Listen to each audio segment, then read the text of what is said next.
court. Everything that I said, though, was designed to be honest. It was a fact, right? Like, so do I respect his talent level? Yes. Do I respect his priorities? No. And that's what I said. You know what I mean? So, like, if you're going to come back and say Din shitty and follow up with, like, other non-facts or other fifth grade insults, like I said, before the show, I was like, I got called when I was a kid, Din dummy, Dinwiddie, Din shitty. Like, little kids call you that.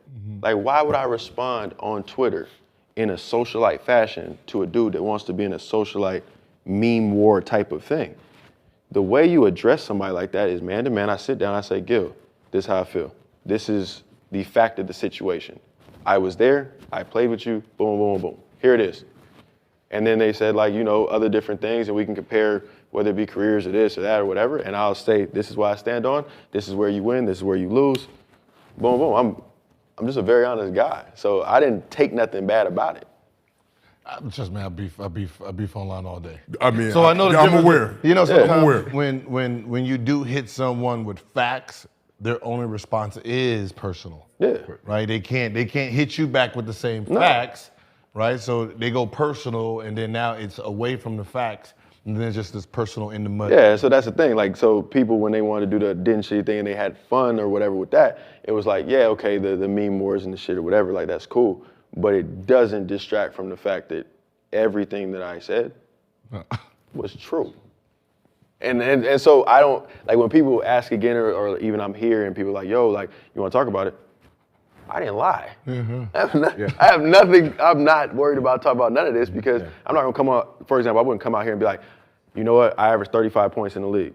Because y'all would laugh at me. Y'all be like, bro, like, what the hell are you talking about? You've never done that. But if I said, hey, nah, but I averaged 20 before, look it up. Led a team to the playoffs, look it up.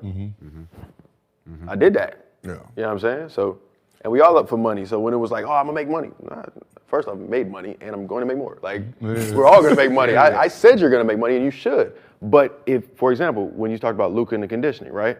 Where I think you're in shape, but if we're talking about elite level, take it to another level, Kuz is talented. If he's like, oh, I'm gonna really do this, oh, yeah, for sure. Never once said you're a bum.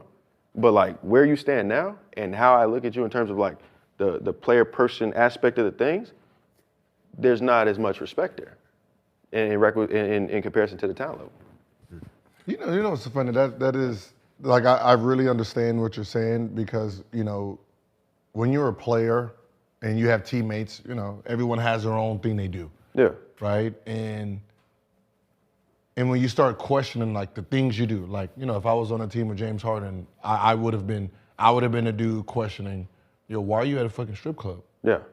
Right? Exactly. Where's your mind at? Exactly. Like, you know what I mean? I know you the star player, but I don't respect that. Like, you know what I mean? Like, I don't respect that. Exactly. You know, so it's sometimes, you know, as the person that's being targeted, you have to sometimes like sit back and try to understand what they're saying. Yeah. Right? You know, 100%. like, you know, there's some, like, you know, like the insults. Okay, let me take away the insult. What are you saying? Okay, you said nothing. All right? Exactly. You didn't, okay, I took away the insults and, you know, changed the wording. You didn't say anything. Exactly. This is what I said. Exactly. Right? You're dressing, your fashion, that's what you care about. Exactly. Switch the priority. There it is. That's really all I said. And the thing that people really don't get is I actually got attacked first several times. You know what I'm saying? I just was being the, like, you know, grown man about the shit. Just in terms of like, okay, whatever, go to Dallas, move on from stuff, boom, boom, whatever. Like, let it slide. I got different things to do. And BJ knows this. I've been this way since my rookie year. Like, I wake up at 6 a.m., I work out, I'm getting another workout in by 1, and I'm getting on the grill and I'm cooking dinner. Like, I don't really be around a lot of dudes or anything like that. Like when you was talking about your era not being buddy-buddy, not even in a bad space, 'cause I don't really have no like beefs with nobody, I guess, outside of Kuz to a degree, right? Yeah.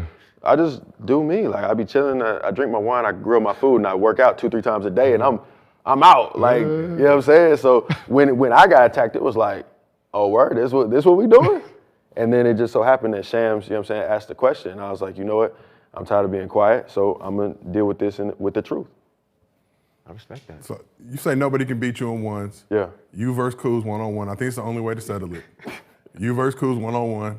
We're They gonna be in play Vegas together, so I'm sure that happens. We're gonna be in Vegas, so we got to shoot out. Gil, right. Gil, Brandon, and Rashad McKinn's gonna be shooting against each other. Right. We'll make out an undercard. We'll figure out bread and all that good shit. Okay. You know. Y'all got to hit weight and all that. We do boxing rules, like, you know. But you versus Kuz 1-on-1. You're asking the legitimate question? I have to ask. I'm winning that. Easy? Easy. Okay. I'm winning that. Okay. You know that. Yo, he got that same. I remember. This is my rookie too. He has the same attitude when we first came to Detroit, and we had Stan Van Gundy at the time. So he was young, hyper aggressive, but I liked it because that's just what we needed. But like you said, like understand, he just couldn't fit because he's just too. He just just break off the play or whatever. You know how we do. But no, he's just still the same. Like I love it. That's why I said don't ever change. When you looked up to guys like Brandon growing up, so what was it like for you to be able to now come and play with him in the league? Obviously, your first introduction to the league to be able to play with a dude like Brandon James. Yo, didn't I get hurt your rookie year or second year? Tore my Achilles the second year, right? It might have been my first year. I think your first year. Yeah. Yeah, it might have been my first year. But And were you out? Yeah. I mean, he was. Yeah.